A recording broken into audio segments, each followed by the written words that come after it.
Good afternoon, everyone, and thanks so much for joining us. We're happy to have you here in this first of our series of bicentennial programs. I am Lori Fan. I'm the Executive Director of Alumni Relations here at Missouri State University, and I want to welcome everyone again on behalf of the Alumni Association and of the university. First, a couple of housekeeping items. Remember that we cannot see or hear you. We invite you to submit questions for any of our panelists at any time during the program. Just use the Q&A function on your panel. Those questions will be shared with our panelists at the end of the program if they are not answered during the presentation. Of course, unfortunately, due to time limitations, we may not be able to get to all of your questions, but I know our panelists will do their very best to do that. It is now my privilege and pleasure to introduce the president of Missouri State University with a quick message to help us kick off this exciting bicentennial series. Please welcome President Cliff Smart. Thank you, Lori, and welcome everyone to our first Missouri State University Missouri Bicentennial event of 2021. August 10, 2021 will mark the 200th anniversary of Missouri's entry as the 24th state of the United States of America. Missouri State University is a member of the Bicentennial Alliance, and that's a coalition of statewide nonprofit organization and government agencies working together to develop and promote statewide projects which commemorate the Missouri Bicentennial. For our part, the university will host a series of 7 publicly available webinars this year to explore and contemplate what's next for the state of Missouri. This series will examine topics important to the growth of Missouri, including agriculture, diversity and inclusion, education, healthcare, Missouri caves, music, and technology, and we'll explore how the university will have an effect on the state today, tomorrow, and for decades to come. This is the first webinar in the series, and it's entitled Changing Lives Through Technology, Science, and Innovation. This session will focus on some of the research and technology that takes place at the Roy Blunt Jordan Valley Innovation Center, which sometimes we refer to as JVIC, a place where Missouri State University researchers and corporate partners are conducting cutting-edge research and development in a collaborative environment. I hope you enjoyed today's program, and I invite you to join us for the entire series.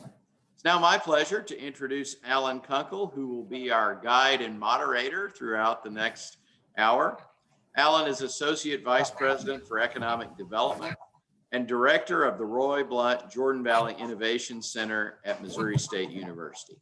Allen, I'm going to turn it over to you to talk a little bit about JVIC and then to introduce our speakers and then who will also serve on our panel for this presentation. Allen, take it away. Thank you, Cliff. I appreciate the introduction, and well, thank you all for joining us today on a little snowy afternoon. Hope you're enjoying your lunch, whether you're at home or in your office while we're going through this program. Again, our program today will focus on how technology, science, and innovation has and will continue to change our lives. The program includes 2 Missouri technology leaders who are associated with the Jordan Valley Innovation Center, or JVIC. We hope to have time at the end of the program to answer questions, as Lori said, so please submit your answers and we'll get to them as best we can. Before I introduce our first speaker, let me give you a little bit more information about the Jordan Valley Innovation Center. JVIC is a high-tech research, technology, and commercialization facility owned and operated by Missouri State University. The 75,000 square foot Innovation Center is a former MF8 feed mill in downtown Springfield that has been repurposed into a center that anchors the Idea Commons Innovation District. The Idea Commons District blends innovation, design, entrepreneurship, and the arts in an urban environment. The district includes JVIC, the Plaster Free Enterprise Center, which is home to the E-Factory and the Cooperative Engineering Program, and Brick City, where our Art and Design Department is located. Our overall mission has an education and economic development focus. This includes jobs, clients assisted, students impacted, research funding and capital, and several other metrics that we measure on a regular basis. JVIC operates under a mission of product development for our corporate partners and educational experiences for our students. JVIC operates under a unique business model which emphasizes business ownership and control of intellectual property. JVIC includes 2 research centers, the Center for Applied Science and Engineering, or CASE, and the Center of Biomedical and Life Sciences, or CBLS. Our business clients work with both centers in a collaborative environment. The Center for Applied Science and Engineering focuses on technologies and projects primarily related to physics, material science, and engineering. Capabilities range from microelectronics, sensors, and various nanotechnology systems to composite material components. The Center for Biomedical and Life Sciences focuses on technologies and projects primarily related to biology and chemistry, focusing on human health. Projects range from pharmaceutical research to medical device development. JVIC is also supported by a 501c3 organization called Springfield Innovation, Inc. This 15-member community-based board provides vision and guidance in an advisory capacity for our programs and operations. We are excited that currently JVIC is undergoing a 3-story, 30,000 square foot expansion, which will increase the size of the center to over 100,000 square feet. Not only will the expansion provide more space, but also transform the facility with additional amenities for our tenants, a new main entrance, and additional circulation capacity. We're happy to report that 2 of the 3 floors have been committed for lease. If anyone wants to learn more about the space or JVIC in general, please feel free to reach out to me after the session. The Innovation Center includes space for the research lab, shared equipment, conference rooms, but the majority of the facility is leased out to companies, as Cliff said, that wish to collaborate with the university in a unique pro-business model that focuses on innovation, collaboration, and technology development. One of our largest and long-term corporate partners is Brewer Science. One man who has been instrumental in the development of JVIC is our first speaker, Dr. Terry Brewer. Dr. Brewer is the founder and president of Brewer Science, headquartered in Rolla, Missouri. Dr. Brewer is a true inventor, entrepreneur, and innovator. His company focuses on the perpetual cycle of innovation. One of their initial technologies, anti-reflective coating, revolutionized the electronics industry and still does today. Dr. Brewer assisted the university's leadership in the creation of the JVIC business model. Dr. Brewer and the late Norm Dobson, a Brewer Science colleague, formed a partnership between Brewer Science and Missouri State University. Dr. Brewer is a true visionary and passionate about the future of innovation. Please welcome Dr. Terry Brewer. Hello, good morning, everybody. My name's Terry Brewer, and first of all, I'd like to, congratulate Missouri on its 200th anniversary. I think we all share in that history. We've all come to benefit from the fact that Missouri has been established for a couple of 100 years, and we all welcome the opportunity to help make Missouri's future. As we celebrate the past, we should also keep our eye on the future, because the past is our story, but the future is our possibility. Missouri's past is a story of trailheads and trailblazers.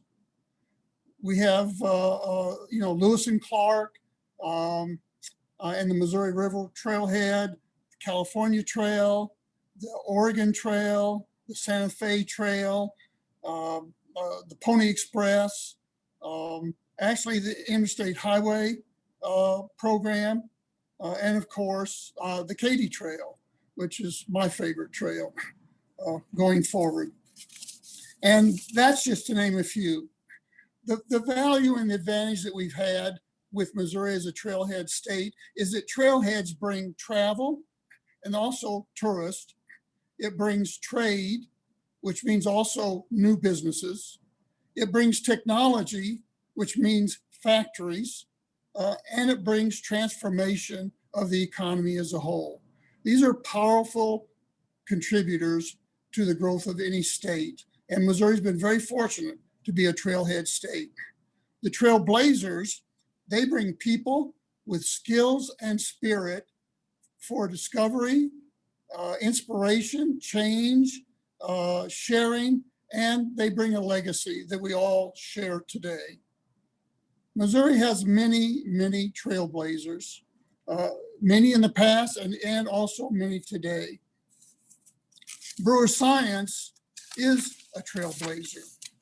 Our trails have reached the entire global semiconductor supply chain. We have award-winning national workplace quality. We have traveled the world, recognized as a recycling expert with many recycling experiences. We are innovators of new and needed materials and technology. And we have worked really hard to create a sustaining local community and world partnerships like JVEC in Springfield. We have dedicated ourselves to these capabilities, and our trails have reached in many areas around the world in technology, innovation, but also in workplace excellence and partnerships with our community and our industry at the same time. Technology with innovation is the major new trailhead. Missouri historic trailheads were based on location. Technology trailheads are based on innovation and on workplace quality. So as we celebrate the past trailheads of location, let's commit to a new trailheads of innovation. The question for Missouri going forward is, are we willing again to be trailblazers? Are we willing to commit to the trailheads of the future, to technology, and make Missouri's future story a story of innovation trailheads, a story of technology achievement, a story of 200 more years of exceptional performance and capability. My vote is to move Missouri forward with this technology trailhead and with innovation. And I hope all of you will think about that and commit to helping making Missouri move in that direction. Our trailheads are very, very impacting on the community and on the state. As you've seen, they've been that way in the past. We can see enormous gain. Again, as I said at the beginning, we all owe our fortunes and our opportunities to those trailblazers and to the fact that Missouri, by way of location, was such an attractive place to trailblaze. Going forward, that attraction is going to have to occur through innovation, not location. So I hope we're all ready and willing to commit to that and commit to technology going forward. Thank you very much. And I want to give plenty of time for questions if we can.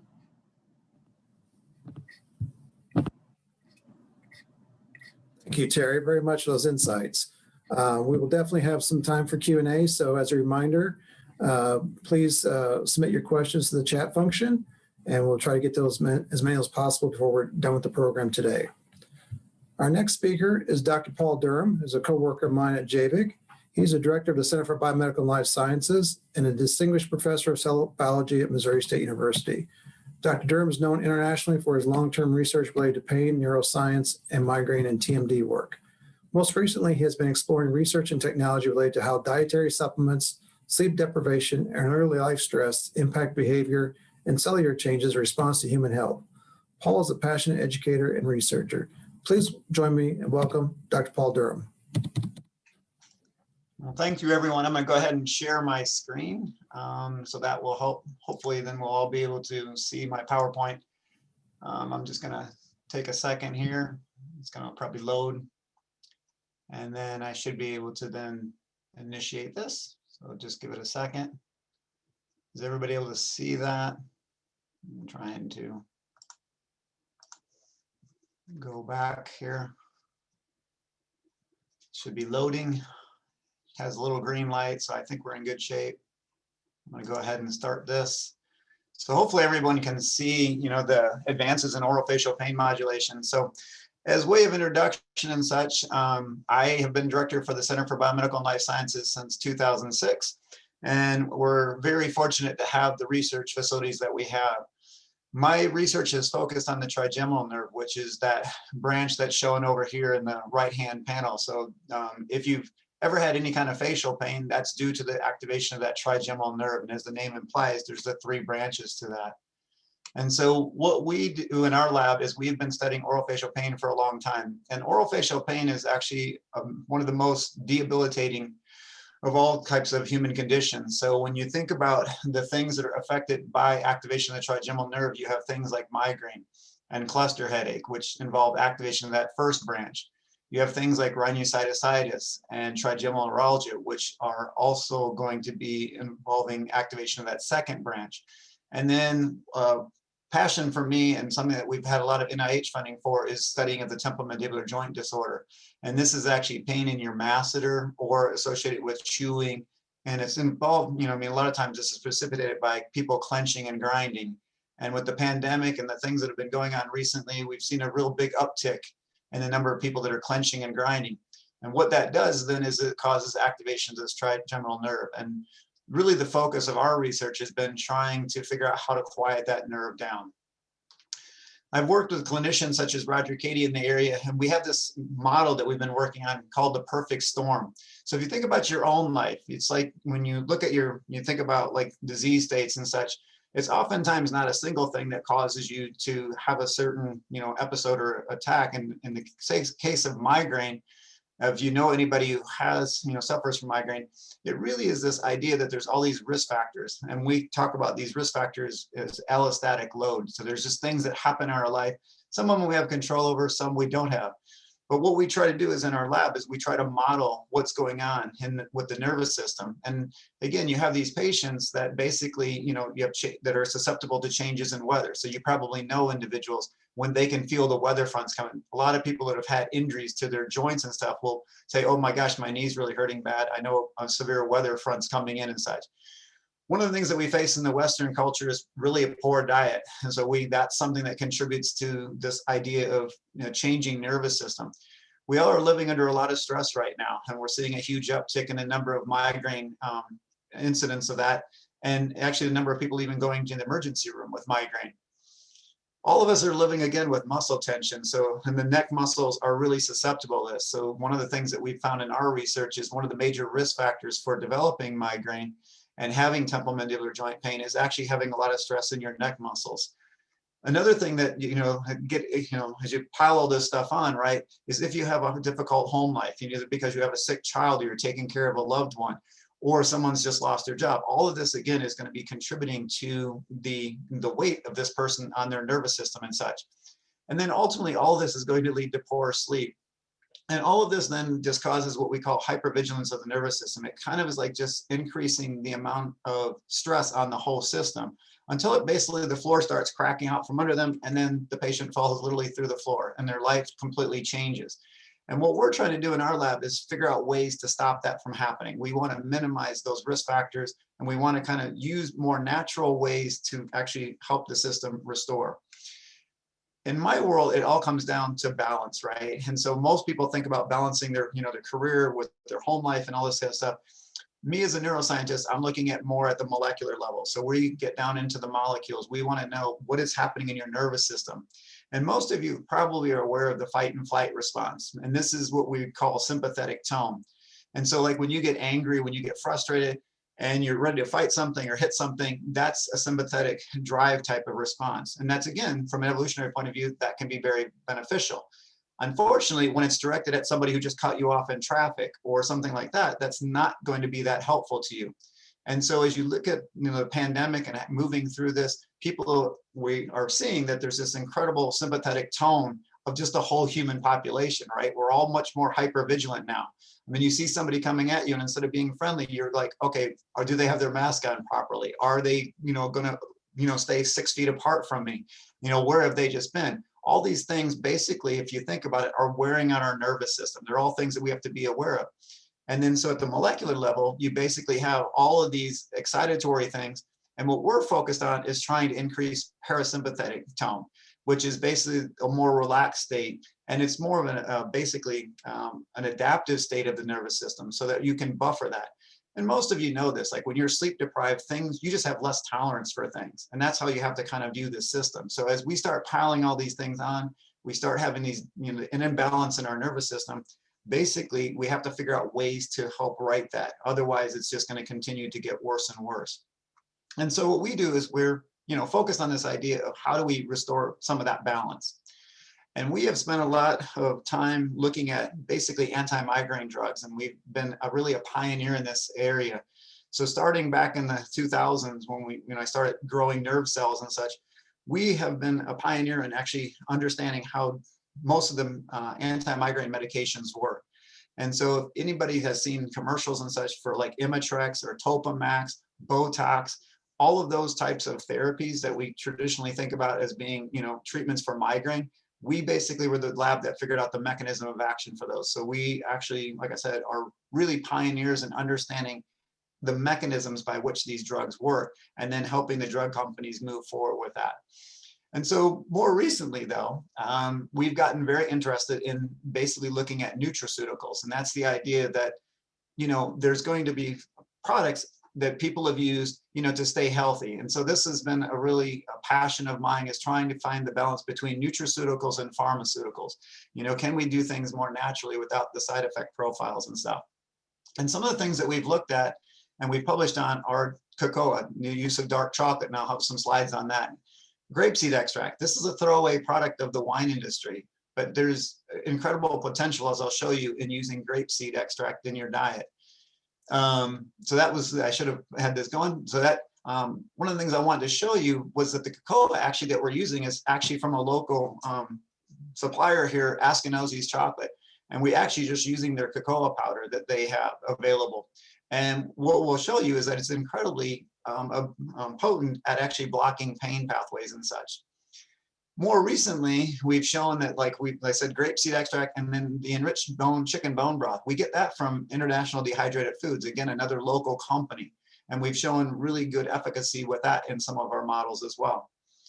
Another thing that we've looked at is this idea of vagus nerve stimulation. And we were really excited about testing this device and such, because this device basically allows for a non-pharmaceutical approach for people to manage their migraine pain and such. And I'll show you a little bit of information about that coming up. And then basically where we're at right now is we've been studying different cultivars of cannabis. So most of you are pretty familiar with the idea of, that marijuana has been legalized for the treatment of a lot of medical conditions and such. We have been more focused on looking at cannabis or CBD products. So we're looking not so much at the hallucinogenic effect, which is caused by the THC, but we're looking at more of the other component of the marijuana.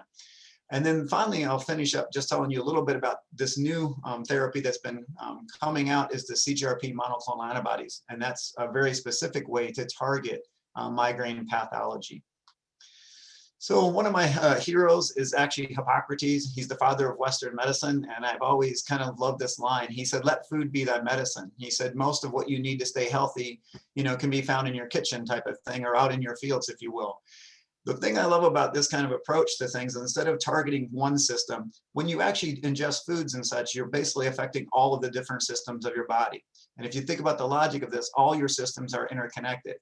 Too often in science, we actually compartmentalize, and you see this oftentimes in medicine where we compartmentalize diseases. And so you have someone that's, looking at one component versus another. So for example, like in the oral facial pain world, it gets really hard for people because they may come in with like sinus pathology and they get seen by an ENT, but really what they're having is migraine. So they really need to be seeing a neurologist.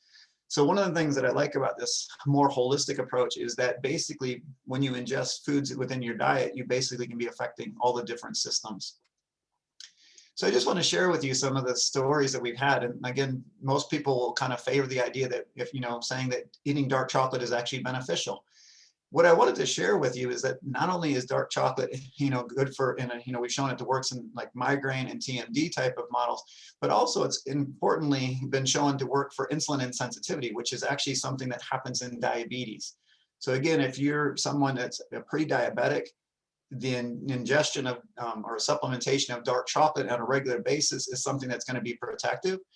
There's also been a lot of research showing that it's cardiovascular protective. So if you're at risk for cardiovascular disease and you consume dark chocolate on a regular basis, it's actually going to be quite protective for you. And what everybody always wants to know is, how much do I have to eat? On the large study that was done on the cardiovascular disease, it basically is about what fits in the palm of your hand 3 times a week.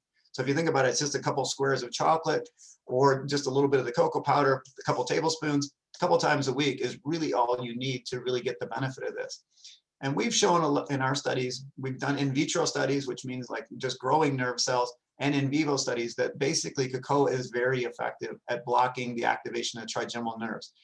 If you think about this, this is really quite amazing because it's a food supplement that basically is blocking inflammation and pain. And so as we've gone on, we wanted to understand how this is actually happening.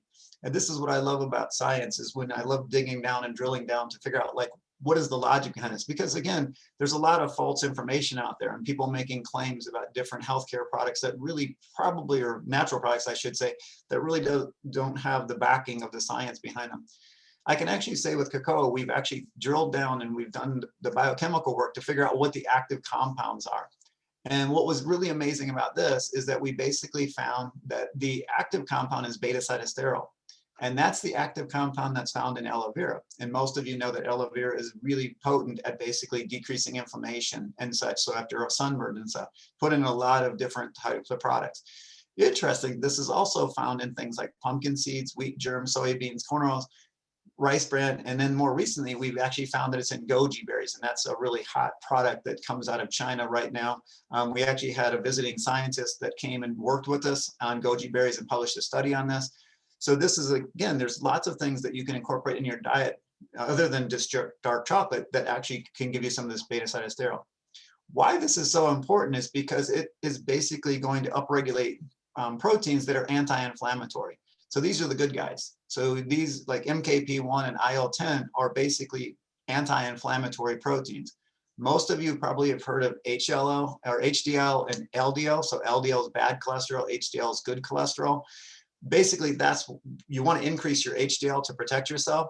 Well, when you eat dark chocolate and you consume products that have this beta-cytosterol, you basically are increasing the good guys. So you're going to be protecting yourself against inflammation and pain. So really, when you think about it, beta-cytosterol really has the same cellular effects as taking a steroid drug like dexamethasone. So rather than taking a pharmaceutical, if you ingest this on a regular basis, you're getting the benefit of that. So our way of thinking about this is by adding a natural product to your diet, it could have the same benefits as a prescription drug.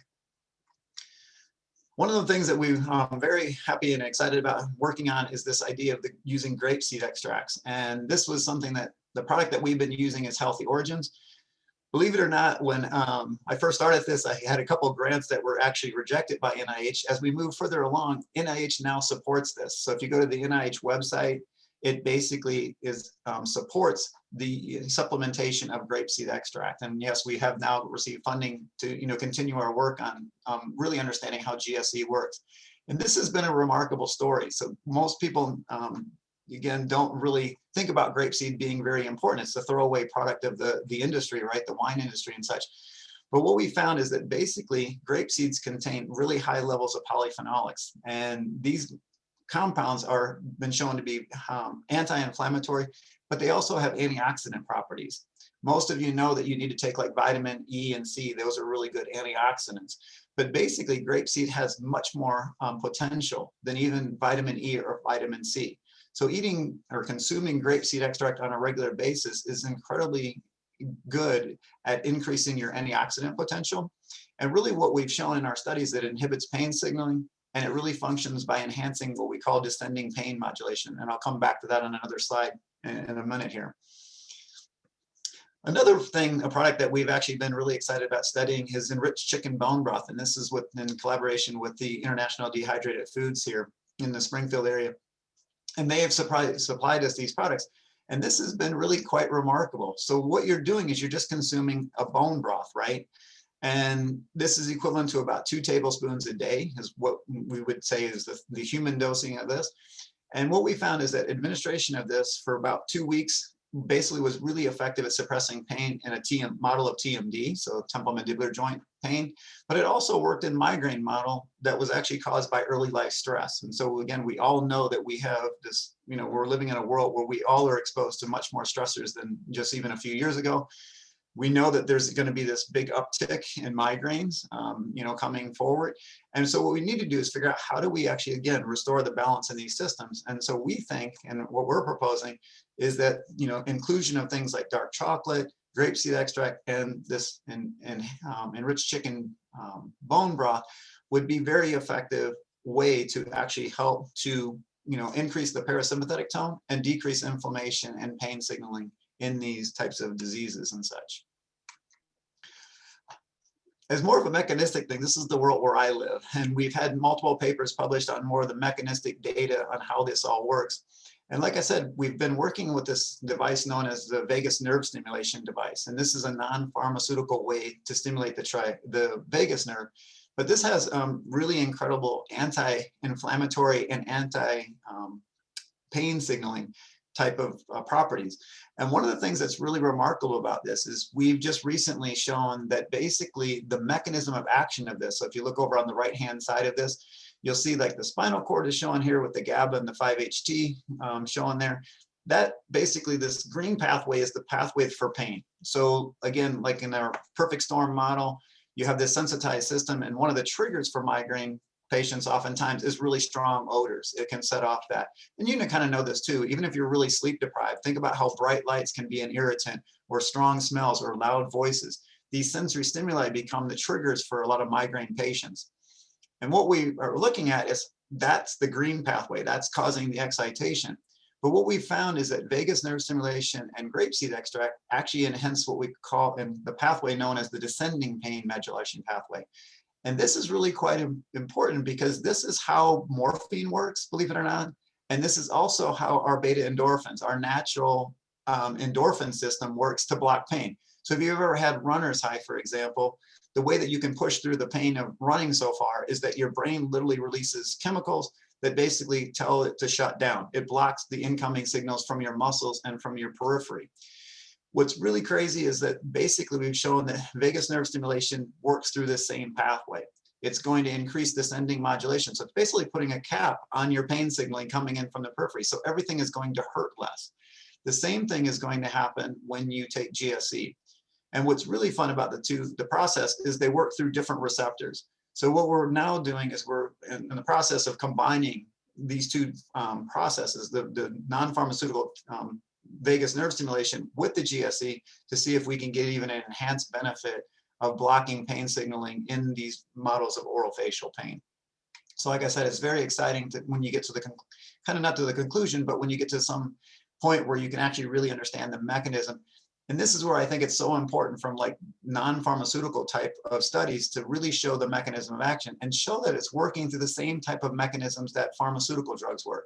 So in these studies, just so you're aware, we actually ran morphine as a positive control. So we're actually seeing the same effects with these techniques as that we saw with morphine, but without the side effects. That's the important point. In the last little bit here, I just wanted to just emphasize again that we've done a lot of work on a lot of different pharmaceutical and non-pharmaceutical products and such. The ones that we're focusing on now are on cannabis, which is a CBD product. This, as you probably see, are popping up everywhere. Not only medical marijuana type of stores and stuff are popping up all over the country, but CBD stores, and you're seeing CBD everywhere. The thing that I was excited about with this project is we actually chose to work with companies that were actually had low THC. So this THC is basically the hallucinogenic component of marijuana and hemp. And so we only are working with plants that actually have really low levels of that. So we really are looking at the benefits of the CBD products. And what we're finding is that they're very effective. They, again, upregulate those good guys, and they've basically been shown to be very, very potent. In our most recent studies, we've been working with companies on a very new cutting edge technology, and that's the idea of using monoclonal antibodies. So this is a very specific target. So CGRP is a molecule I've been studying for over 20 years of my life. It stands for calcitonin gene-related peptide. When the levels of this protein go up, your pain levels go up. So like in migraine, if you have more severe migraine, you're just going to have more of this molecule. So we know that CGRP is implicated in the pathology. So the logic is if you selectively target that molecule and you downregulate it, would it be an effective therapy? And that's kind of what we're studying now. So we are looking at the role of CGRP monoclonal antibodies and actually blocking that pain signaling pathway. And these, just so you're aware, these have been approved by the FDA. So the CGRP monoclonal antibodies have just recently gained approval for the treatment of migraine and such. So as we move forward, we're very excited about testing additional pharmaceutical products as well as nutraceutical products. And like I said, the goal of our studies is really trying to restore balance to the nervous system. And in the conclusion here, I just want to basically acknowledge all the students that I've had working in my lab. I've trained well over 100 undergraduate students and more than 40 graduate students in my 20 years here at MSU. Basically, I stand on their backs, right? So I do some of the thinking and stuff, but they're the ones that actually generate the data. And one of the things I want people to really appreciate is that we have been very competitive with getting NIH funding and funding across the globe, basically using master's level students. So most of, 90% of all the people that have worked in my lab have actually gotten their education, undergraduate or master's degrees at MSU. So all of the data that we're generating, all the publications that we have is due to basically pretty much our farm grown students and stuff, providing this incredible opportunity for them. And so for that, I'm very appreciative, is that we're able to, achieve these things, like I said, because of our students and the wonderful population that we have. So with that, I will go ahead and stop so we have plenty of time for questions and answers. But I appreciate you being here. Thanks. Thank you, Paul. Appreciate the insight. I hope you're still sharing your screen or not, but thank you for the insight. If both Paul and Terry would turn your audio and video back on, we have a number of questions. We have plenty of time for questions, which is good. The first one, we'll go back to Terry on this one for you. This is kind of a timely one in the news. We hear a lot about 5G, cybersecurity issues, sensors. What are some of the challenges that are being faced, and how can Missouri play a key role in this? Yeah, it's a good question. And Missouri has a great opportunity to play a key role. Everything from, installing broadband and Wi-Fi to promoting some of the development of the technology. Brewer Science is primarily a company that manufactures, and we manufacture products that help the semiconductor industry succeed. Today, there's an enormous drive going on with 5G, increased speed of wireless, and the communication needs, basically data needs. So we're at a stage right now where the amount of data is just multiplying by 100x's at a time. And for us, that means bringing in technology that enables the integrated circuit or the chip or the memory or the electronic device to be able to handle more and more of this data. And there's a real challenge in that. We've, when the cell phone was first initiated in the early 2000s, it became a watershed for change for communication. And it was also a watershed for change for structure of electronics. The chips had to get a lot smaller. They had to change their design. And with 5G and AI and some of the newer factors, we're going through that watershed again. We're going through an entirely new challenge and change and need into the industry. So I think whether Missouri becomes, high-speed users of data, high-speed generators of data, or high-speed contributors to the technology of creating the data, there's a huge spectrum of opportunity for Missouri, for every citizen, as a matter of fact, to play a role in this high-speed data. The new currency of the world is data, not dollars. And everywhere you have an opportunity to engage in data generation, in your home, at the doctor, in your car, on your phone, you can contribute to this revolution. But it does take innovation technology. How much can I stress that where we are right now in the ability to do this is on a fragile knife edge. The ability to move this technology further has been challenged by physics and chemistry, and most of the fundamentals of science right now is challenging our ability to move forward. So if you go into this area now, you're going to enter a new world of science that was not possible even 10 years ago. Hey, Terry, I have another follow-up question on that. So this question was submitted online previously. It's kind of a bigger picture question. It asks about, obviously with the pandemic, everybody has forced to be more innovative across the board, whatever type of business you are, whether you're a technology business or a service business, everybody had to be innovative. And the question is, one of the greatest challenges for companies of all sizes to develop and implement not only innovation, but technologies that will help them move forward? It's an interesting question, and the answer may be a little strange. The first primary impact place you can go is in your work environment. So I think company culture and work environment quality is the very first thing you can do. Most of the technology, whether it be computers or phones, are basically tools, but they're tools that help your workplace still stay effective in a very changed world. So first and foremost, you really need to evolve and develop your workplace quality and functionality, your job descriptions, your diversity, your training in areas of technology and security. So workplace development is probably the people are probably the very most important factor you can do right now. After you have that, you have ahead of you the challenges primarily of communication that is virtual, and you have the big challenge of security, which as soon as you go to virtual, then you're faced with a huge security problem. So in the list, I think take care of your workplace and your people and your work environment first. Then I think you have to deal with the questions of the computers, the virtual engagement, which is as much of a communication story as it is a technology story.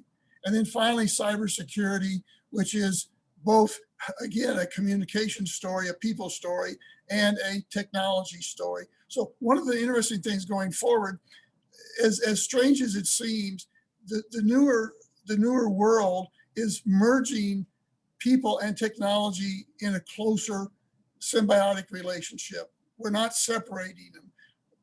Humans are not getting separated further from technology. We're actually have to connect more. I can't fix cybersecurity without fixing people behavior in the workplace. I can't fix utilizing video conferencing to do 50, 60, 70% of my jobs without first getting people to become better communicators and better information data users and suppliers of data technology, which means often video technology. So it's a very large answer, but I think the piece that often gets missed from technology discussions is people and technology are now merged more than ever. They're not separated. Virtual doesn't separate the technology and the person. It brings the person and the technology even closer together. The first big challenge is workplace quality. We've got to master that. That's a great answer. I always appreciate hearing your insights, Terry. It's all about building a culture of innovation within an organization. And I think you hit on those key aspects.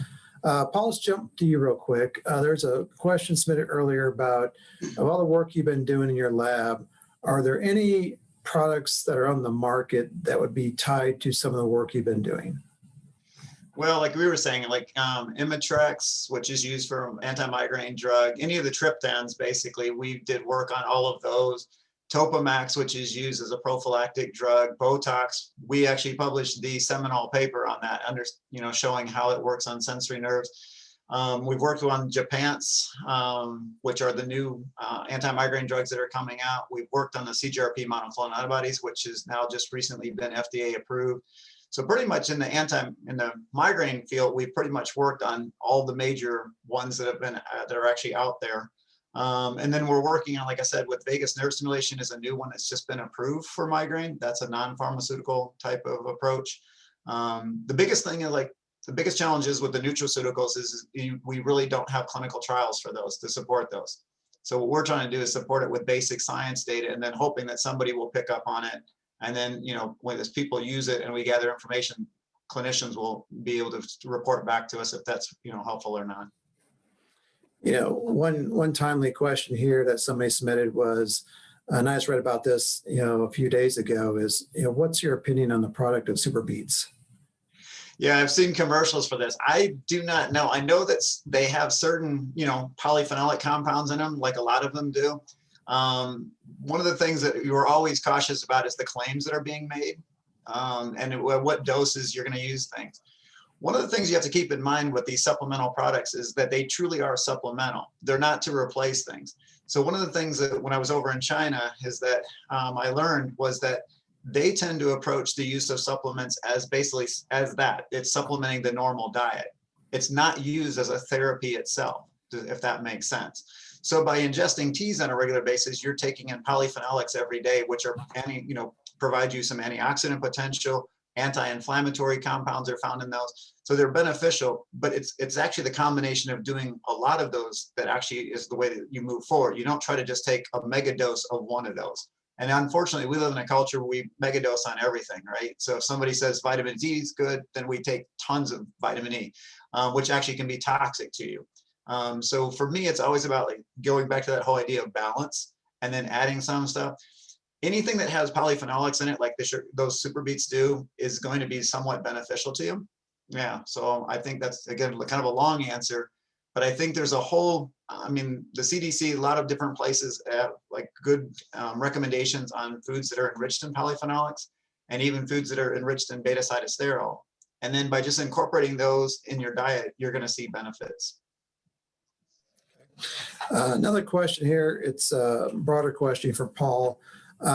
You mentioned obviously some local companies that have been connected to your projects. Are there other local partnerships across the state or country that you wish you had a door open that would further benefit JVIC and be able to scale some efforts?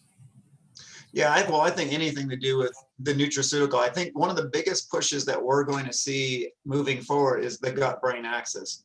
So I am a neuroscientist, and what we're learning within the neuroscience community is that if you really want to have a healthy brain, you have to have a healthy gut.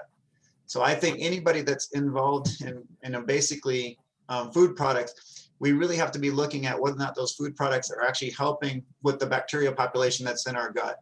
And so I think that's going to be a huge paradigm shift. I think there's going to be a lot of emphasis on that and moving forward. So any company that basically is like, again, the enriched chicken bone broth, so when you think about what you eat, you provide nutrients for your own cells. But the other big paradigm shift is that you have to think about what things that you can put in your diet that actually feed the bacteria that live in your gut. So you have several thousand bacteria that are in your gut. And kind of like I talked about that GABA and serotonin and some of those molecules early on, well, we actually get those produced by bacteria in our gut as well. So a lot of the paradigm shift that we're seeing is that if you really want to control inflammation systemically, you really need to start with your diet. You need to be eating a diet that actually, provides nutrients to the bacteria. So any company that's doing that kind of stuff, I think is going to be really, beneficial in the future. Terry, let's go back to you in terms of the business side of technology. Are there specific examples of collaborations and business structures that you have found that work better than others in achieving success, both in the short term and the long term? There are two really good models. Basically, one is a local community model, and that's really JVIC.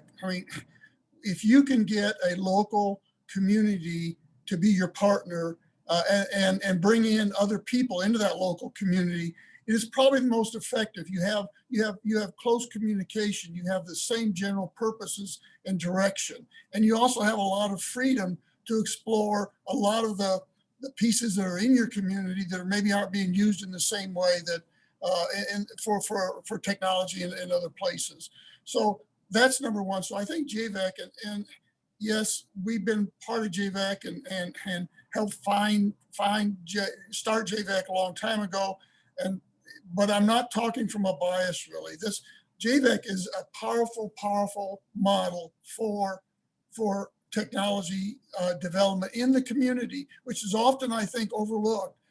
We also, of course, involved in a lot of worldwide partnerships, both in Europe with IMEC and Fraunhofer, and in Japan with ITRI. they have been able to create as a company, as a country, a sort of a national partnership. We don't have anything in the U.S. that is equivalent to that.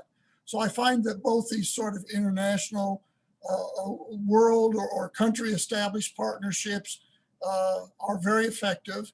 And I think overlooked very much is the local community partnership, which is really the most effective, and because it can be customized very much to the individual company's personal needs. Great answer, Terry. And obviously, we care a lot about that as a Springfield community. Obviously, Missouri State has been committed to this. Idea Commons is widely supported by the business community and the community overall. And we're excited to see what's happening with renewing Jordan Creek and the Grand Avenue project. There's a lot of synergies coming together, and JVIC's been a part of that and will continue to be a part of that in the future. A couple of real quick questions for you, Paul. Kind of specific questions. Is there a certain dose of grapeseed that you look at? And then also the other question I want to add to that is, what percent of cocoa is in dark chocolate? Yep.